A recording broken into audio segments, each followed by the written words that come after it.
다인주행이란 말은 제가 만든 말입니다.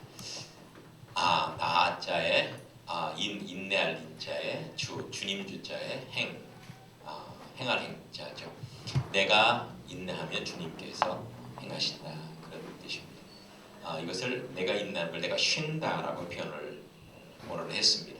그래서 내가 쉴 때 주님은 일하신다, 이렇게 표현을 합니다. 여러분들은 이 설교 제목을 가지고 내가 쉴 때 주님 일하는구나. 그럼 나 이거 요새 주일학교 봉사 어려운데 좀 쉬어야 되겠다. 집사직분 감당하기 어려운데 좀 쉬어야 되겠다. 권사직분 감당하기 어려운데 좀 쉬어야 되겠다. 이런 뜻은 아닙니다. 열심히 일하는 사람에 해당되는 말씀이고, 그리고 이것은 영적인 원리를, 쉼에 대한 원리를 여러분에게 증거해 드리는 거니까 빗두루 들으시면 안 됩니다. 똑바로 들으시기 바랍니다. 자, 한번 따라서 해보십시오. 똑바로 듣자. 빗두루 듣지 마자. 빗두루 들으시면 안 됩니다. 오래전에 제가 상하이에 간 일이 있었습니다. 거기는 중국의 경제 특구로 개발이 활발하게 진행 중이었습니다. 중국은요, 2010년도 베이징 올림픽을 계기로 놀랍게 발전하고 있어요. 정말 무서울 정도로 발전하고 있습니다. 여러분 예전에 중국 가셨다면 다시 한번 중국 가실 일 있으면 가보세요. 전혀 틀립니다. 전혀 틀려요. 중국 전역이 정말 중국이 이렇게 옛날에 우리가 생각했던 중국이 만날 정도로 어마어마하게 개발되었습니다. 상하이에서는 세계 제1의 명주타워라는 게 있고요. 보니까 150층짜리 빌딩이 신축되고 있는데 지금 다 지어졌습니다. 저기 강남에 있는 롯데월드 123층보다 훨씬 높은 빌딩이 지금 지어졌습니다. 게다가 야경은 얼마나 화려하고 환상적인지, 여러분 상하이 야경 상상을 초월합니다. 상하이 그 앞에 있는 강에서 배를 타고 가면서 상하이 야경을 보면은 사람이 일일이 만든 야경이거든요. 낮에는 몰라요. 근데 밤이 되면 모든 고층 빌딩들이 다 불이 들어오면서 형형색색 아름다운 그림을 만들어냅니다. 대단합니다. 우리가 이제 내년 1월달에 우리가 그 대만 우리 단학 선교 여행을 갈 거예요. 그 대만은 좀 틀리겠습니다만은 우리가 여러분들이 기대를 하시고 기도하면서 준비하시기 바랍니다. 아멘. 중국 땅은요, 땅을 어마어마하게 큰데 물이 귀합니다. 왜냐하면 석기질이 많아요. 땅 큰 데에 비해서 석기질이 많기 때문에 아무 물이나 마실 수가 없습니다. 중국은 인구가 15억입니다. 한반도의 95배의 땅 크기죠. 중국에 가장 많은 것이 세 가지가 있다고 하죠. 뭐가 있어요? 사람이 많습니다. 또 자전거가 많습니다. 또 뭐가 많아요? 짝퉁이 많습니다. 짝퉁이 대단히 많습니다. 중국은 어딜 가나 거실은 큽니다. 작은 집이 없어요. 거실이 다 거의 웬만한 어떤 좀 농촌 집도요, 조금 산다고 싶으면 거실이 우리 본당만 해요. 이만해요. 거실이. 그래서 가정교회가 가능한 겁니다. 가정교회가. 거실들이 그렇게 크기 때문에 얼마든지 거실에 모여서 예배드리는 게 가능한 거예요. 그런데요, 화장실이 없어요.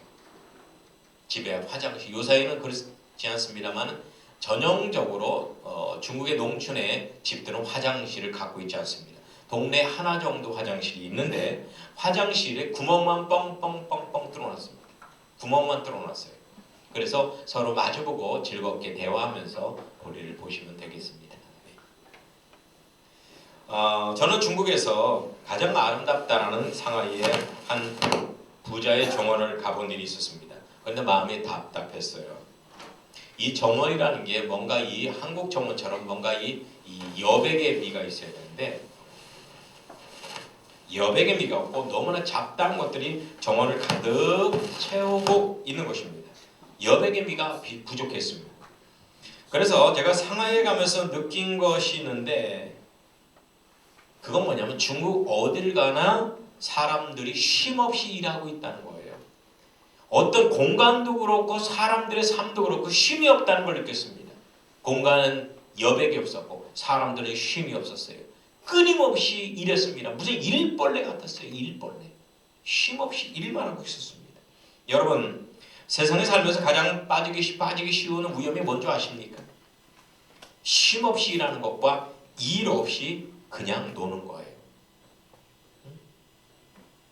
가만히 보면 현대인들은 일하기 위해서 태어난 사람 같습니다. 일 중독증에 걸려 있어요. 일. 주일날에도 일한다고 회사가는 사람들이 많으니까요. 새벽에 나가서 밤 12시에 들어오고 12시에 들어와서 또 방에서 새벽 2, 3시까지 회사에서 갖고 온 서류 가지고 또 일을 합니다. 또 일을 해요. 그리고 집에 와서 끊임없이 업무상 사람들과 통화를 합니다. 일 중독증에 걸려있는 현대인이죠. 그래서 과로와 스트레스로 죽음에 이릅니다. 한국의 40대 사망률이 세계 1위입니다. 원인은 과로입니다. 과로. 반면에 하는 일 없이 쉬는 것도 보통 힘든 일이 아닙니다. 이런 사람들은 허무와 절망에 쉽게 빠지게 되고 쉼의 참된 맛을 느끼지 못하는 겁니다. 헨리 포드는 이런 말을 했어요. 휴식의 참된 의미는 일하는 자의 것이다. 휴식의 참된 의미는 일하는 자의 것이다. 이렇게 말을 했습니다. 일하고 쉬고 쉰 다음에 일하고 이렇게 밸런스가 맞아야 되는 거예요. 이 조화 균형 속에서 인생의 참된 행복이 있다는 것입니다. 아멘. 아멘. 주위를 살펴보면 다들 바쁘다고 말을 해요. 생각할 시간도 없어요. 교회 갈 시간 없어요. 성경 볼 시간 없어요. 기도할 시간 없어요. 봉사할 시간 없어요. 어디 단기 선교여행 가져가면 갈 시간 없어요. 갈 물질 없어요. 갈 마음의 여유 없어요. 다 그럽니다. 여러분, 일만 해도 안 되고 쉬기만 해도 안 되죠. 적당히 일하고 적당히 쉬는 삶이 참 중요합니다. 하프타임이란 말 들어보셨습니까? 축구할 때 하프타임, 전반 45분 뛰고 15분 쉬고 후반 45분 뛰잖아요. 그죠? 하프타임이라고 하죠. 이 하프타임이 대단히 중요합니다. 카네기는 인생의 길은 열린다라는 책에서 인생을 행복하게 하는 생활 철학 7가지를 우리에게 가르쳐주고 있습니다. 한번 잘 들어보시기 바랍니다. 첫 번째는 피로하기 전에 쉬라는 거예요. 피로하기 전에 쉬라는 거예요. 무슨 일을 하든지 사람에게는 피로가 따르는 법이죠. 피로로 인해서 몸이 지치게 됩니다. 몸이 지치면 아무 일도 하지 못하게 돼요. 그렇기 때문에 피로하기 전에 쉬어줘야 되는 겁니다. 피로할 때 쉬면 안 돼요. 너무 피곤이 극도로 몰려올 때 쉬면 이미 몸은 망가져 있는 상태입니다. 그렇기 때문에 정기적으로 피로함을 느끼지 않아도 쉬어줘야 돼요. 아멘? 아멘. 아멘. 아멘. 그래서 일을 하고도 50분 일하고 10분 쉬고 이게 중요한 거예요. 그리고 여러분들이 일주일 월요일부터 토요일까지 열심히 일하고 주일날 이렇게 교회당에 와서 함께 예배드리면서 함께 교제 나누면서 쉰다는 거 이것도 대단히 중요합니다. 그리고 여러분들 1년 중에 한 차례 정도는 가족들과 같이 한 2박 3일 여행 다닐 수 있는 여유도 가지세요. 참 대단히 중요한 겁니다. 그리고 두 번째는 일할 때는 언제나 마음을 편하게 하라. 그렇게 가르치고 있어요. 일할 때는 언제나 마음을 편하게 해라. 마음이 편해야지 일이 성사되는 거죠. 편하지 않는 마음으로 하는 일은 성공할 수 없습니다. 그래서 여러분들이 일하기 전에 꼭 주기도로 꼭 기도를 하시고요.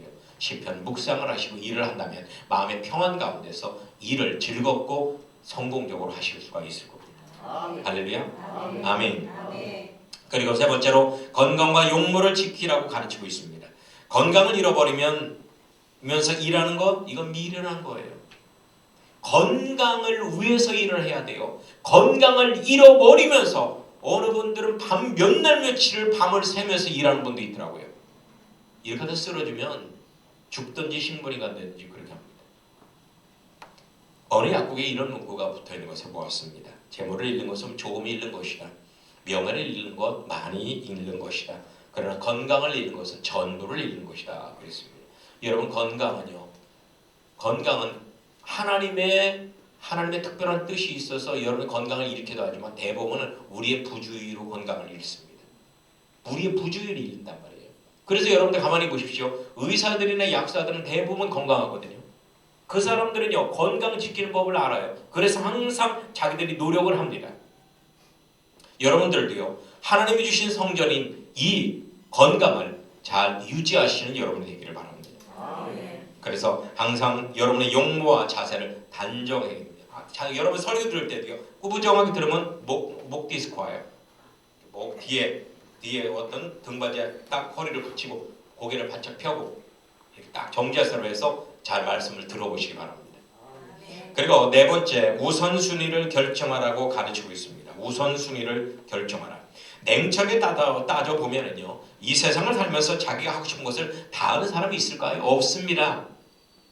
완전 무관하게 할 수 있는 일도 없고요. 어차피 우리가 하는 일 몇 가지만 할 뿐입니다. 그래서 우선순위가 중요한 겁니다. 가장 중요한 일부터 하는 것이 중요하다는 거예요. 중요한 몇 가지만 하고 나머지 못할 것은 미리 알고 시작하자는 것입니다. 다 할 수 있더라도 하지 말고 다 하겠다는 오만도 떨쳐버리시길 바랍니다. 어차피 다 못합니다. 그러기에 우선순위가 꼭 필요하다는 것입니다. 우선순위가. 어떤 분은 너 앞으로 뭐 하고 싶냐면, 글쎄요, PD도 하고 싶고 변호사도 하고 싶고 그리고 그 CEO도 되고 싶고 그리고 또 되면은 선교사도 되고 싶고. 에이, 그러면은요 아무것도 못해요. 아무것도 못해요.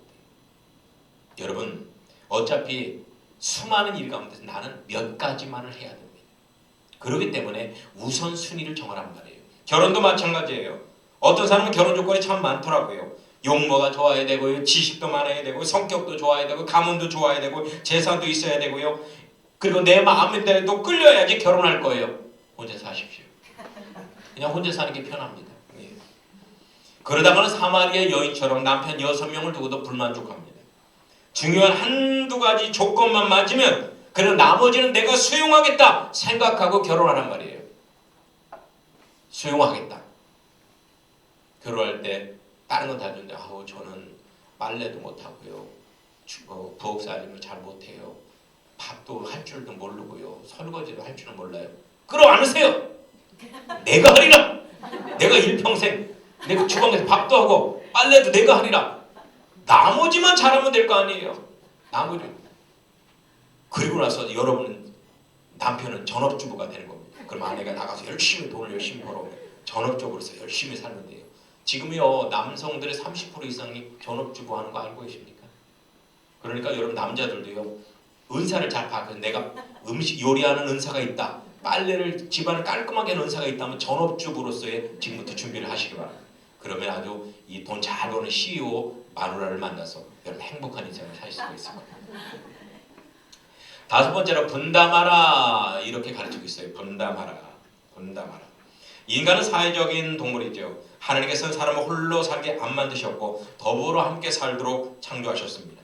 우리 각자는 할 일을 가지고 있습니다. 내가 할 일은 내가 해야 돼요. 남이 할 일은 남이 하게 놔둬야 돼요. 남이 할 일까지 내가 하면 안 돼요. 그러면 정작 내가 할 일을 내가 못해요.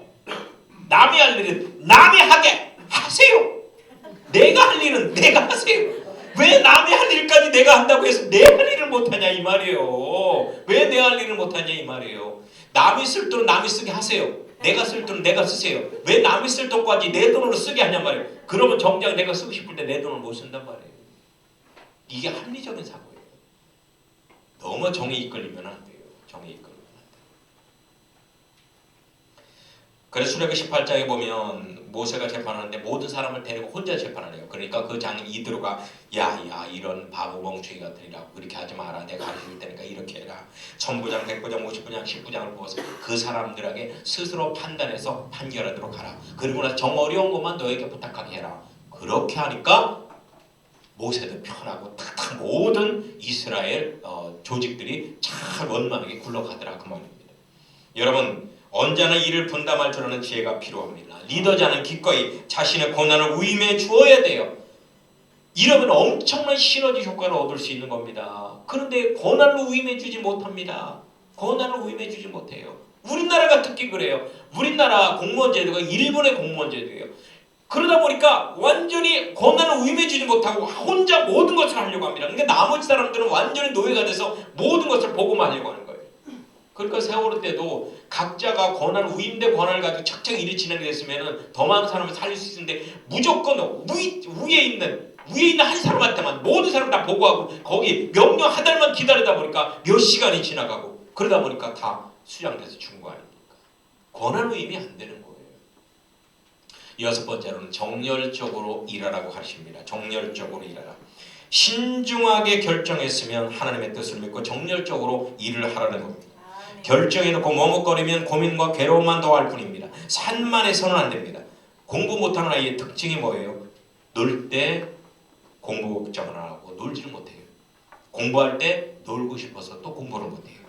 이러니까 공부를 못하는 거예요. 공부할 때 화끈하게 하고 놀 때 화끈하게 놀고 얼마나 좋습니까? 아멘? 아멘. 제가 서울대를 못 간 이유가 있어요. 갈 수 있었는데 수학 시간에 영어 공부했고요. 영어 시간에 수학 공부했어요. 그러니까 서울대를 못 갔어요. 밤을 꼬박 새워서 공부했는데 서울대를 못 갔어요. 저처럼 바보 같은 인생 살지 말고 여러분들은 놀 때 화끈하게 놀고 공부할 때 화끈하게 공부하고 예배드릴 때 화끈하게 예배드리고 아멘? 아멘. 이렇게 하면 여러분들 다 서울대에 갈 수 있습니다. 아멘. 아멘? 아멘. 마지막으로 수면 부족 때문에 죽은 사람은 없다라고 가르치고 있습니다. 수면 부족 때문에 죽은 사람은 없다. 좀 적게 잔다고 죽은 사람은 없습니다. 그러므로 열정적으로 일하십시오. 이것이 성공의 비결입니다. 수면욕은 우리의 본능 중에서 가장 강한 욕망이죠. 실험을 해봤어요. 3일간 쥐를 재우지 않고 굶기고 그리고 홀로 있게 만들었습니다. 그리고 3일 후에 침대를 두고 그리고 이쁜 여자 쥐를 거기 갖다 놓고 그리고 마시는 그 치즈를 갖다 놨습니다. 그러니까 어떻게 쥐가 행동을 하는지 가만히 지켜봤어요. 그러니까 쥐가 그 방에 딱 들어가자면 제일 먼저 침대에 누워서 잠을 자더랍니다. 그리고 나서 실컷 잠을 자고 일어나서 치즈를 맛있게 먹고 배가 부르니까 그제서야 여자에게 다가가더랍니다. 인간의 수면력이 이렇게 강한 겁니다. 인간의 수면력. 자, 여러분, 하나님의 창조 섭리는 열심히 일하고 잠깐 쉬고 열심히 일하고 잠깐 쉬는 것, 그것이 창조 섭리입니다. 여러분, 이럴 때 참 행복하죠. 새벽에 일찍 일어나서 새벽 예배에 부르짖어 드리고 성경을 묵상한 후에 집에 들어가서 따스한 모닝커피 한 잔 마시면서 신문을 볼 때 얼마나 행복합니까? 이런 행복 모르시죠? 예, 이런 행복 한번 누리시기 바랍니다. 지금 사순절 특별 새벽 기도회도 있고 하니까 여러분 이런 행복이 충만하시길 바랍니다. 아멘. 열정적으로 일하는 후에 잠깐 맛보는 휴식, 정말 그 꿀송이 그 자체입니다.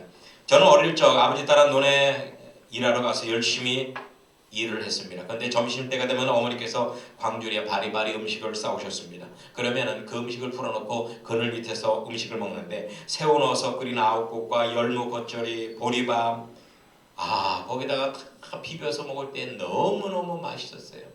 그리고 일하다가 보면 목이 말라요. 그럼 그 당시 무슨 뭐가 있습니까? 가끔 먹으냐면 아버지가 이렇게 일하러 가실 때 뭐냐면 찌그러진 주전자에다가 막걸리를 받아서 가세요.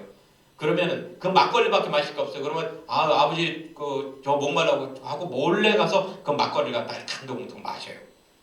지금 막걸리 맛은 모릅니다. 제가 초등학교 때 술을 끊었기 때문에 지금 모르는데 그때만 하더라도 막걸리가 달짝지근한 게 참 맛있었어요. 막걸리가 진했어요. 진했고 꼭 미숫가루 탄 것처럼 진했고 달짝지근했습니다.